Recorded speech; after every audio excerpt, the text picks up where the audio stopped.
అంటే మీరు దగ్గర నుంచి చూస్తున్నారు కాబట్టి అయి ఉండొచ్చు. అంతే. ఎప్పుడు ఒకలా ఉండకూడదు కదా. అంటే కొంచెం ఇంకెక్కువ బేర్ ఉంటుండే, ఇప్పుడు స్టైలిష్ అయిపోయారు, కొంచెం మోడర్న్ అయిపోయారు. అలా ఏం లేదు. అంటే ఒక చేంజ్ అనేది ఒకటి అవసరము. చేంజ్ అంటే ఒకటి విషయం ఏంటంటే ప్రపంచం మారుతుంది. ప్రపంచానికి తగ్గట్టుగా మార్పు అనేది ఎక్కడైనా రావాల్సిందే. మేబీ ఆ మార్పు మీరు చూస్తున్నారు. ఆ మార్పు మీలో ఎందుకు వచ్చింది? పర్టికులర్ అట్లా ఏం లేదు. అంటే ఒకలాగానే ఉండాలని ఏం లేదు కదా. అంటే ఎవరైనా అంటే గతంలో మీరు ఒకలా ఉండొచ్చు, ఇప్పుడు మార్పు వచ్చి ఉండొచ్చు. ఎవరైనా సజెస్ట్ చేసిర్రా? అలా ఏం లేదు. సజెషన్ చేయడం కాదు, నాకు అనిపించింది నేను ఈ విధంగా ఉన్నాను. విషయంలోకి పోతే ఇప్పుడు ప్రజెంట్ సిచ్యువేషన్లో కొంతమందికి లవ్ జిహాద్ పేరుతోటి కొన్ని హత్యలు జరుగుతూ ఉన్నాయి. దీన్ని మీరే విధంగా చూస్తారు? హత్యలు జరుగుతున్నాయి అంటున్నారా? చూడండి, విషయం ఏంటంటే సహజంగా ప్రేమించుకోవటం అనేది కామన్గా జరుగుతూనే ఉంది. ఈరోజు స్కూల్స్లో అయినా కానీ, కాలేజెస్లో అయినా కానీ యువతలో జరుగుతున్నాయి. కొన్ని ఫెయిల్ అవుతున్నాయి, కొన్ని సక్సెస్ అవుతున్నాయి. అవునా లేదా? అంటే పర్టికులర్గా ఒక రిలీజన్ని ఎత్తి చూపించి ఈ మతం ఇలా, ఈ మతం అలా అని చూపించడం కోసము వచ్చేటువంటి కామెంట్స్ ఇవన్నీ కూడాను. లవ్ జిహాద్ అన్న కాన్సెప్టే తప్పు. విధంగా చెప్పాలంటే లవ్ జిహాద్ అనే కాన్సెప్టే తప్పు. చూడండి, ఒక అమ్మాయి ఒక అబ్బాయి ప్రేమించుకున్నందుకు కులం మతం చూడరు. అవునా లేదా? ఆ తర్వాత వాళ్ళకి విడిపోయారా, కలుసున్నారా ఏంటి, ఇది ఇద్దరు వ్యక్తులకు సంబంధించిన విషయం, లేకపోతే రెండు కుటుంబాలకు సంబంధించిన విషయం. దీన్ని కంప్లీట్గా మతానికి సంబంధించిన విషయంగా చూడకూడదు. కానీ అంటే రీసెంట్గా కొన్ని సంఘటనలు చూసుకుంటే, అసలు మొన్న జరిగినటువంటి ఢిల్లీలో కావచ్చు, నిన్న ఇక్కడ కూడా జరిగింది హైదరాబాద్లో. అంటే ఎక్కువ శాతం హిందూ అమ్మాయిలు ఉంటున్నారు, అబ్బాయిలేమో ముస్లిం సంబంధించిన వ్యక్తులు మాత్రమే ఉంటున్నారు. క్రాంతి, మీరు చూసే కోణం ఆ విధంగా ఉంది. నిన్న ఒకటే జరిగిందా? నిన్ననే 1000 ఇన్సిడెంట్స్ జరిగాయి ఇండియాలో. మొన్న 1000 జరిగాయి. దాంట్లో ఒకటి పిక్ చేసి ఇక్కడ ముస్లిం ఉన్నాడు, ఇక్కడ హిందూ ఉన్నాడు అని చెప్పడము, అది మనం చూసే కోణం అది. అంటే ఎక్కడ జరగట్లేదు. హిందువులు ఉన్నారు, క్రిస్టియన్స్ ఉన్నారు, ముస్లిమ్స్ ఉన్నారు. అవునా లేదా? ముస్లిమ్స్ ఇలా చేస్తున్నారు, హిందువులు ఇలా చేస్తున్నారు అంటే ఇది ప్రశ్నించడం కోసం, అంతే. ప్రశ్నించడం కోసం మీరు ప్రశ్నిస్తున్నారు తప్ప అది రియాలిటీ కాదు. మీరు చూస్తే ఎన్నో రకాల కేసెస్ చూడొచ్చు. మీరు ముస్లిం అన్నందుకు మీరు అగ్రీ చేస్తలేరేమో అని అనిపిస్తుంది. మీకు అనిపించవచ్చు ఆ విధంగా, మీకు అనిపించవచ్చు. ముస్లిం అంటే ఈ విధంగా, హిందూ అంటే ఈ విధంగా చెప్పలేదు. అసలు రిలీజన్ చూడబాకండి. ఒక ఇద్దరు వ్యక్తులకు సంబంధించిన విషయం అది. అలాగే చూడండి, మీరు రిలీజన్ అంటే పెట్టి చూడబాకండి. మీరు షఫీ గారు, అసలు దేవుడు ఉన్నాడా అని అంటే షఫీ గారు ఏం చెప్తారు? దేవుడు ఉన్నాడంటే దేవుడు ఉన్నాడు. నేను చెప్పేదండి, నేను ఉన్నాడంటే ఉన్నాడని కాదు, లేడని కాదు. దేవుడు ఉన్నాడంటే ఉన్నాడు. నేను ఉన్నానంటే దేవుడు ఉన్నాడనే. ఎందుకు? నన్ను పుట్టించిన వాడే దేవుడు కాబట్టి, మిమ్మల్ని పుట్టించిన వాడే దేవుడు కాబట్టి, సృష్టికర్త ఉన్నాడు. అంటే మీరు ఎంతో మందికి మోటివేషన్ ఇస్తుంటారు. కొంతమందిలో మిగిలిపోయిన ప్రశ్న ఇది. అంటే కొంతమంది అంటే నాస్తికులు ఉంటారు, వాళ్ళకు దేవుడు ఉన్నాడా లేడా అన్న క్లారిటీ లేదు. వాళ్ళకు మీరు ఒక మోటివేషనల్ స్పీకర్గా ఉన్నాడా లేడా అన్న క్లారిటీ ఇవ్వదలుచుకుంటే ఏ రకంగా ఇస్తారు? స్పష్టంగా దేవుడు లేడు అనుకునేవారు ఎవరు లేరండి అసలు. నాస్తికులని మీరు అన్నారు కదా, నాస్తికులు కూడా నమ్ముతున్న విషయం ఏంటంటే ఈ మొత్తం విశ్వాన్ని నడిపిస్తున్న ఏదో శక్తి ఉంది, ఏదో పవర్ ఉంది అని నమ్ముతారు. ఫర్ ఎగ్జాంపుల్ ఐన్స్టీన్ ఉన్నారు. అవునా? ఐన్స్టీన్ చెప్పింది there is some power which is leading total universe అని చెప్తారు. ఏదో అద్భుతమైన శక్తి ఉంది, మొత్తం విశ్వాన్ని నడుపుతుంది అని చెప్తారు. అంటే ఒక శాస్త్రవేత్త పితామహుడు అయినా కానీ ఏదో శక్తి ఉందని చెప్పారని గాడ్ అని చెప్పలేదు. అంటే ఏదో శక్తి ఉంది, సమస్త విశ్వాన్ని నడుపుతుంది. ఎందుకు చెప్పారు? ఈ విశ్వం ఎంత క్రమంగా ఉంది, ఎంత సక్రమంగా నడుస్తుంది, ఎంత సవ్యదశలో నడుస్తుంది. ఇప్పుడు భూమి ఉంది, భూమి తన చుట్టూ తాను తిరుగుతూ సూర్యుడు చుట్టూ తిరగడము, సూర్యుడు తన చుట్టూ తాను తిరుగుతూ సూర్య కుటుంబం తిరగడము, ఇలాంటి ఎన్నో రకాల నక్షత్రాలు, ఎన్నో గ్యాలక్సీలు, పాలపుంతలు ఉన్నాయి. ఇదంతా ఇంత సవ్యంగా ఉంది అంటే ఏదో శక్తి దీన్ని నడిపిస్తుంది.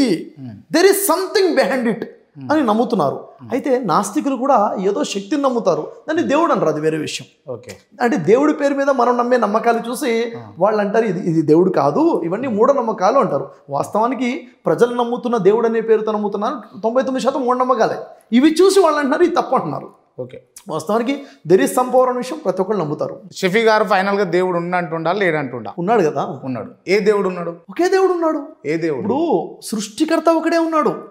క్రాంతిని ఏ దేవుడైతే పుట్టించాడో ఆ దేవుడే షఫీని పుట్టించాడు, ఆ దేవుడే ఉన్నాడు. ఏ దేవుడు? హిందూ ధర్మం ప్రకారం ఉన్నారా లేకపోతే? అక్కడ ఇద్దరు ఉన్నారు అంటే ఇద్దరులో ఎవరో అని అడగొచ్చు. ఉన్నదే ఒకడు, ఒకడంటే ఇంకెవరేముంది? ఏ దేవుడు? ఆ దేవుడు ఎవరు? సృష్టికర్త భగవంతుడు, దేవుడు, పైవాడు, గాడ్ ఒకే ఒకడు ఉన్నాడు. ఒకే ఒక సృష్టికర్త ఉన్నాడు, ఒకే ఒక దేవుడు ఉన్నాడు. అంటే ముస్లింలు ఒక దేవుణ్ణి కొలుస్తారు, హిందువులు కొంతమంది దేవుళ్ళను కొలుస్తారు, క్రైస్తవులు ఒక దేవుణ్ణి కొలుస్తారు. దీన్ని ఏ విధంగా చూస్తారు మీరు? చూడండి, ఇప్పుడు ఇదే ప్రశ్న ఇంతకు దేవుడు ఎవరు అని అడిగితే ఒక్కొక్కళ్ళు ఒక్క సమాధానం చెప్పొచ్చు. ఇప్పుడు క్రిస్టియన్స్ని అడిగామనుకోండి, యేసే దేవుడు అని అనొచ్చు. ముస్లిమ్స్ని అడిగితే అల్లానే దేవుడు అనొచ్చు. మన హైందవ సోదరుల్ని అడిగితే, ఇప్పుడు మీరు యాక్చువల్ నేను మిమ్మల్ని అడుగుతున్నాను, మీరు నాస్తికుడిగా ఉన్నారా హైందవ ధర్మాన్ని పాటించే వ్యక్తిగా ఉన్నారు, నేను న్యూట్రల్గా ఉన్నానండి ఇప్పుడు. న్యూట్రల్గా ఉన్నారు. అంటే మీరు దేవుడిని నమ్మరా? మీరు దేవుడిని నమ్ముతారా? నమ్ముతా. ఏ దేవుడిని నమ్ముతారు మీరు? అందరి దేవుళ్ళని నమ్ముతా. ఎంతమంది దేవుళ్ళు ఉన్నారు నమ్ముతారు? నాకు కనబడతారు దేవుళ్ళని అందరిని నమ్ముతా. ఇక్కడ దేవుడు అంటే ఇక్కడ కూడా మొక్కుతా. అంటే కరెక్టే. అంటే ఇక్కడ రెండు విషయాలు ఉన్నాయి క్రాంతి గారు. మన నమ్మకాలు వేరు, నిజం వేరు. ప్రతి వ్యక్తి యొక్క నమ్మకాలని మనము వినాలి, గౌరవించాలి. ప్రతి వ్యక్తి నమ్మకాలను మనం వినాలి, గౌరవించాలి. అయితే నిజం ఏంటో కూడా తెలుసుకోవాలి. నిజమేంటి? ఉదాహరణకి క్రాంతిని సృష్టించిన దేవుడు ఒక్కడే ఉన్నాడా, చాలామంది కలిపి పుట్టించారా? అంటే నేనంటే మీరేమంటారు? మిమ్మల్ని పుట్టించిన దేవుడు ఒకడే ఉన్నాడా, చాలామందా? అంటే మీరేమంటారు? మీ సమాధానం ఏంటి? మీకేమనిపిస్తుంది దీనికి? అంటే క్రాంతిని పుట్టించిన సృష్టికర్త ఉన్నాడు కదా, అమ్మా నాన్న ద్వారా మిమ్మల్ని పుట్టించినటువంటి దేవుడు ఉన్నాడు కదా, ఆ దేవుడు ఒకడే ఉన్నాడా, ఇద్దరు ముగ్గురు నలుగురు దేవుళ్ళు కలిపి మిమ్మల్ని పుట్టించారా? అంటే ఆ క్లారిటీ నేను మిమ్మల్ని అడుగుతున్నాను. ఓకే, నాలాంటి వాళ్ళకు చాలా మందికి మిగిలిపోయింది ఆ ప్రశ్న. దేవుడు ఒక్కలా చాలా మంది ఉన్నారా, ఒక్కొక్కరు ఒక్కొక్క దేవుని కొలుస్తారు కదా అన్న విషయం నేను అడుగుతున్నాను. మంచి ప్రశ్న అడిగారు క్రాంతి గారు. ఇప్పుడు యాక్చువల్గా దేవుళ్ళు కాదండి, దేవుడు ఉన్నాడు, సృష్టికర్త ఉన్నాడు. ఎవరు ఆ సృష్టికర్త, ఎవరు ఆ దేవుడు అంటే నేను నమ్ముతుంది చెప్తాను. నేను మీకు చెప్పండి. ఎవరైతే క్రాంతిని పుట్టించాడో ఆ దేవుడే షఫీని పుట్టించాడు. కానీ షఫీని పుట్టించిన కొత్త దేవుడు, రెండో దేవుడు లేడు అని నేను నమ్ముతాను. అంటే దేవుడు ఒకడే ఉన్నాడు, సృష్టికర్త ఒకడే ఉన్నాడు. ఎవరు ఆ దేవుడు అని అడిగారు మీరు. చాలా క్లియర్గా నేను చెప్పే విషయం ఏంటంటే, దేవుడు ఎవరో తెలుసుకోవాలంటే ఒక 5 విషయాలు తెలిస్తే దేవుడు ఎవరో తెలుస్తుందండి. ఒక 5 విషయాలు, చాలా పెద్ద సబ్జెక్ట్ ఏం కాదు, సింపుల్గా 5. ఏంటి అవి? 1, ఎవరి దేవుడు? ఎవరైతే మిమ్మల్ని నన్ను మనందరినీ పుట్టించాడో ఆయనే దేవుడు అని నేను నమ్ముతాను. అంటే ఇక్కడ ఏంటి? పుట్టించినవాడు దేవుడా లేక పుట్టినవాడు దేవుడా? పుట్టించిన వాళ్ళే. పుట్టించిన వాడే దేవుడు, పుట్టినవాడు దేవుడు కాదు, పుట్టినవాడు దేవుడు కాదు. పుట్టింది ఎవరు? క్రాంతి. పుట్టింది ఎవరు? షఫీ. పుట్టింది మనిషి, జంతువులు, పక్షులు, క్రిమికీటకాలు పుడుతున్నాయి. పుట్టించేది దేవుడు. కాబట్టి ఇక్కడ నాకు వస్తున్న క్లారిటీ ఏంటంటే, పుట్టించేవాడే దేవుడు కానీ పుట్టినవాడు దేవుడు కాదు. మొదటిది. రెండో విషయం, ఏదో రోజు నేను చనిపోతాను, అవునా కదా? మీరు చనిపోతారు. మనకి చావు ఇచ్చే శక్తి ఎవరికి ఉందంటారు? దేవుడికే ఉంది. చావును నిర్ణయించేది దేవుడే. ఇప్పుడు దేవుడు ఎవరు? మరణాన్ని ఇచ్చేవాడు దేవుడా లేక చనిపోయేవాడు దేవుడా? అంటే మరణాన్ని ఇచ్చేవాడే దేవుడు కానీ చనిపోయేది దేవుడు కాదు. నేను చనిపోతాను. అంటే ఈ ఒక మనిషి యొక్క జీవక్రియలన్నీ కూడా దేవుడే పైనుండి చూస్తున్నాను అంటారా మీరు? అంటే మనిషిని పుట్టించింది దేవుడే, మనిషికి ఆహారాన్ని ఆధారం ఉందా అంటే బ్రదర్ షఫీ ఏం చెప్తాడు? ఆధారాలంటే మనకి ధార్మిక గ్రంథాలు ఉన్నాయి. ఖురాన్ ఉంది, బైబిల్ ఉంది, వేదాలు ఉన్నాయి, ఉపనిషత్తులు ఉన్నాయి, భగవద్గీత ఉంది.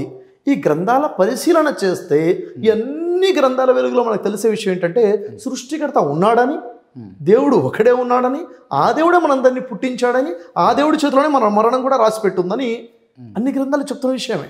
విన్నారా? అంటే మనల్ని మరణం ఇచ్చేవాడే దేవుడు. అంటే దేవుడు అంటే మరణించేవాడు కాదు, మరణాన్ని ప్రసాదించేవాడు, మరణాన్ని ఇచ్చేవాడు. అవునా లేదా? ఇంకా మూడో విషయం, ఇంతకీ ఆ దేవుడిని నేను చూడగలుగుతానా? దేవుడు ఒకటే కదా, ఆయన పుట్టుకోలేదు, ఆయనకు మరణం లేదు. ఆ దేవుడిని నేను చూడగలుగుతానంటే ఆ దేవుడిని నేను చూడలేను. ఎందుకని? చూడండి, ఈ సమస్త సృష్టిని సృష్టించిన ఆ సృష్టికర్త దైవము సృష్టికి బయట ఉన్నాడు. అక్షరం బ్రహ్మ పరమం అన్నారు. క్షరము కానటువంటి బ్రహ్మ సృష్టికర్త పరమందు ఉన్నాడు. అంటే సృష్టికర్త ఎక్కడున్నాడు? పరమందు ఉన్నాడు. నేను ఎక్కడున్నా? ఏ లోకంలో ఉన్నాను. నేను ఆ సృష్టికర్తను చూడలేను. అంటే ఈ సృష్టిలో ఉన్నది ఏది కూడా సృష్టికర్త కాదు, ఇది సృష్టి. అంటే నేను చూస్తున్నది ఏది కూడాను సృష్టికర్త నా దేవుడు కాదు, ఈ సృష్టినే నేను చూస్తున్నాను. అంటే నా కంటికి కనిపిస్తుంది ఏది కూడా దేవుడు కాదు, ఈ సృష్టిలో ఉన్నది ఏది కూడా దేవుడు కాదు.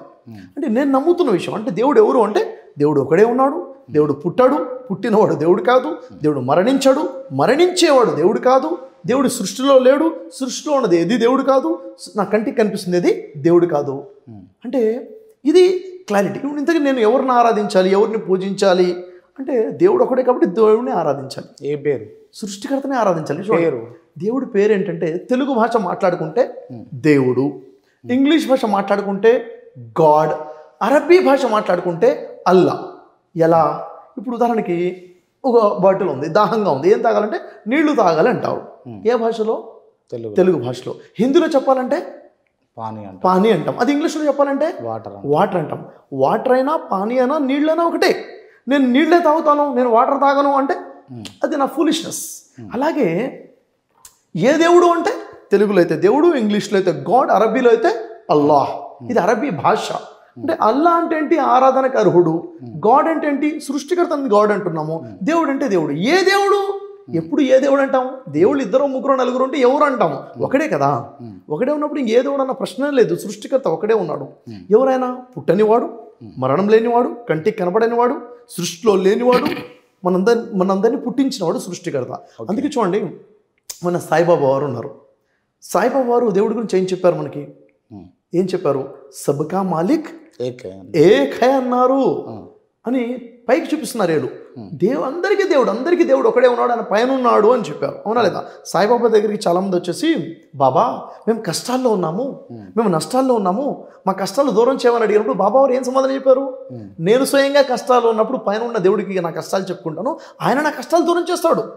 మీరు కూడా ఆయనకే మీ కష్టాలు చెప్పుకోండి, దుస్తులు మార్చినట్లుగా దేవుళ్ళని మార్చబాకండి, సబ్కా మాలిక్ ఏక్ హై అని చెప్పారు. అంటే సాయిబాబా వారి మాటను వింటే మనకు మెచ్యూరిటీ వస్తుంది. సాయిబాబా వారిని అర్థం చేసుకుంటే మనకు జ్ఞానం వస్తుంది. ఏంటది?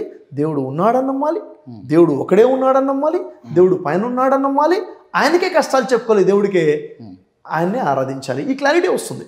అవునా లేదా? ఓకే.